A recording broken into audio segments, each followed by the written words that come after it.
শুভ সকাল বন্ধুরা, তোমরা প্রত্যেকে কেমন আছো? আজ আবারও আর একটা নতুন ভিডিও নিয়ে চলে এসেছি তোমাদের সামনে।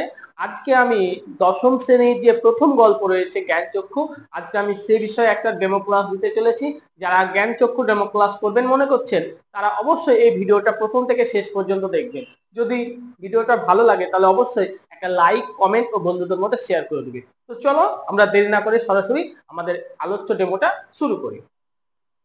ধন্যবাদ স্যার, ধন্যবাদ ম্যাম, আমাকে একটা পছন্দ মতো ডেমো ক্লাসের সুযোগ করে দেওয়ার জন্য। স্যার, আমি কি এই কক্ষটাকে একটা আদর্শ শ্রেণীকক্ষ মনে করে পড়াতে পারি? ধন্যবাদ স্যার। তো শিক্ষার্থীরা, তোমরা প্রত্যেকে ভালো আছো? আচ্ছা, বেশ, আমিও ভালো আছি।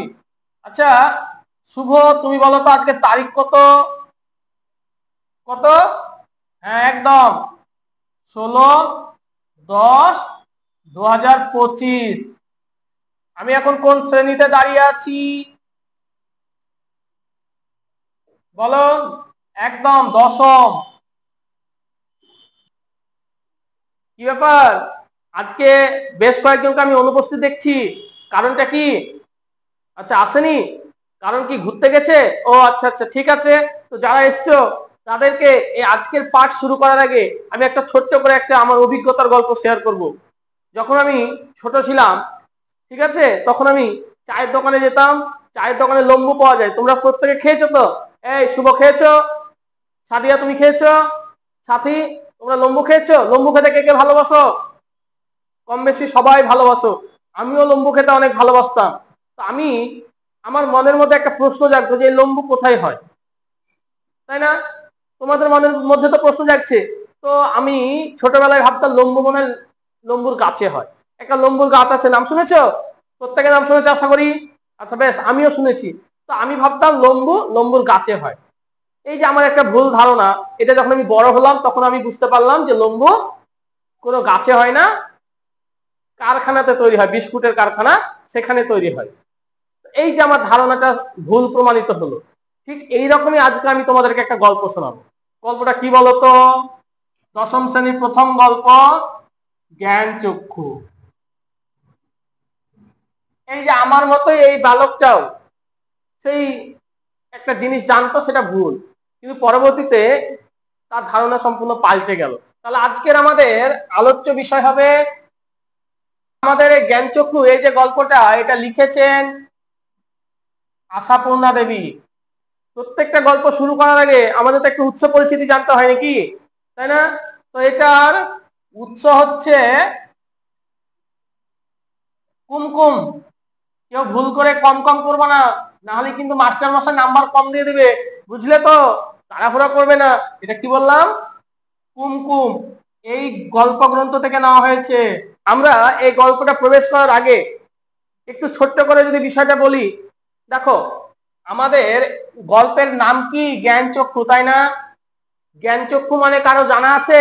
জ্ঞানচক্ষু মানে কি? শুভ বলতে পারবে জ্ঞানচক্ষু মানে কি? চেষ্টা করো, আমি জানি তুমি পারবে।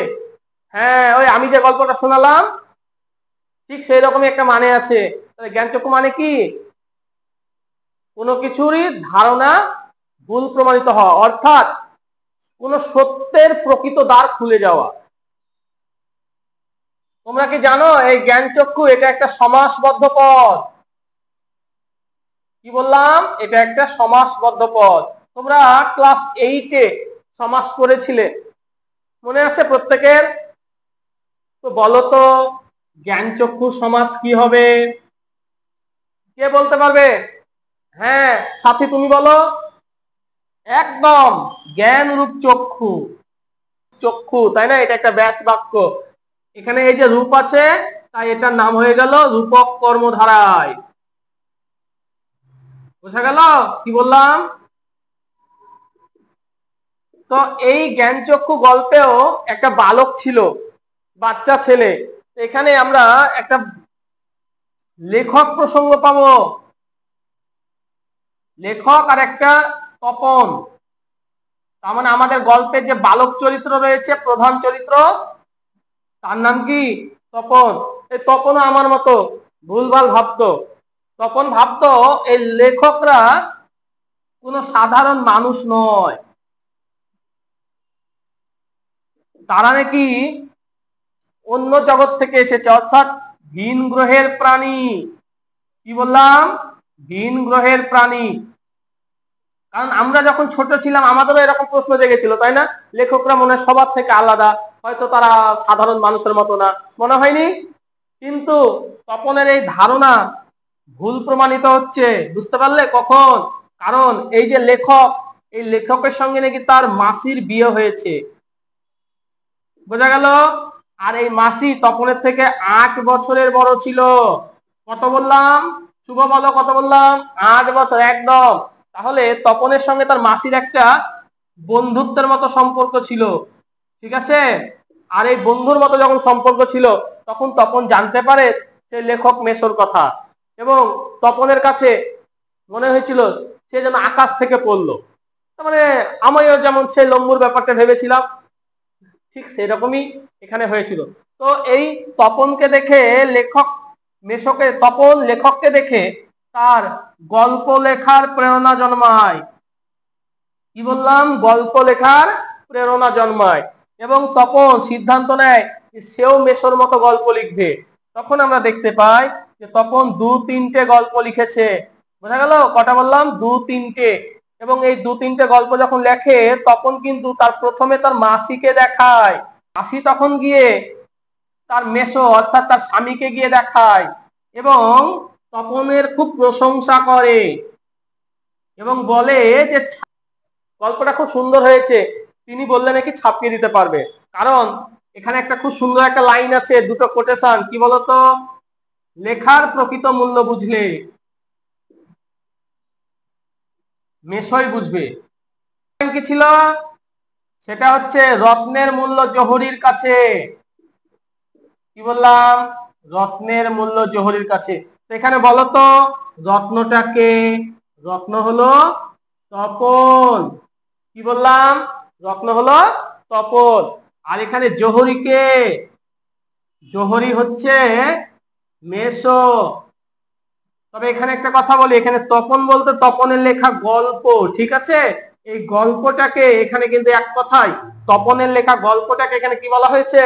রত্ন। আর জহরি হচ্ছে মেসো। কারণ একজন স্বর্ণকারী ভালো সোনা চিনতে পারে, তাই লেখার প্রকৃত মূল্য বুঝলে একজন লেখকই ভালো বুঝতে পারবে, তাই না? তাই আমরা দেখতে পাই যে এই গল্পটা মেসো ছাপাতে নিয়ে যায়। অবশেষে একদিন সন্ধ্যা তারা পত্রিকায় গল্পটা ছাপা হয়। কি পত্রিকা বললাম? সন্ধ্যা তারা। এই সন্ধ্যা তারা পত্রিকা যখন ছাপা হয় তখন এই দৃশ্যটা দেখে বুকের রক্ত ছলকে ওঠে। কার? তপনের। তপনের গল্পটা এবার পত্রিকাটা সকলের হাতে হাতে ঘুরবে, এটা তপনের কাছে কি মনে হয়েছে জানো? অলৌকিক। কারণ এখন তুমি যদি একটা গল্প লিখো এবং তোমার গল্পটা যদি সবাই পড়ে, তোমার কেমন লাগবে শুভ? ও খুব আনন্দ হবে, প্রাউড ফিল করবা, তাই না? বাহ বাহ, আমিও বেশ, আমিও অনেকটা প্রাউড ফিল করি তোমাদের পড়িয়ে, জানো তো? তো ঠিক সেরকমই এখানে কিন্তু একটা রয়েছে। তো অবশেষে তপন যখন তার মায়ের অনুরোধে গল্পটা পড়তে শুরু করে তখন দেখে যে গল্পটা মেসো পুরোপুরি কারেকশন করে দিয়েছে এবং নিজের পাকা হাতে কলমে লিখেছে। দিয়ে তপন কাঁদতে কাঁদতে চলে যায় এবং সে প্রতিজ্ঞা করে জীবনে যদি কোনোদিন গল্প লিখতে হয় তো নিজে গিয়ে ছাপাবে, কারো দোয়ায় বা সহায়তায় সে আর ছাপাবে না। তাও আমি ছোট্ট ভিডিওর মাধ্যমে বিষয়টাকে মোটামুটি একটা কভার করার চেষ্টা করলাম। আপনারা নিজেরা নিজেদের মতো করে একটু এদিক এদিক করে আমার এই জায়গা থেকে কোনোটা কপি করবেন, অন্য জায়গা থেকে কপি করে নিজের মতো করে একটা বানাবেন। আশা করি আপনাদের জন্য অনেক ভালো হবে। তো আজকের মতো এটুকুই। যদি ভিডিওটা ভালো লাগে তাহলে অবশ্যই লাইক, কমেন্ট ও বন্ধুদের মধ্যে শেয়ার করবেন। দেখা হচ্ছে পরবর্তী কোনো এক ভিডিও।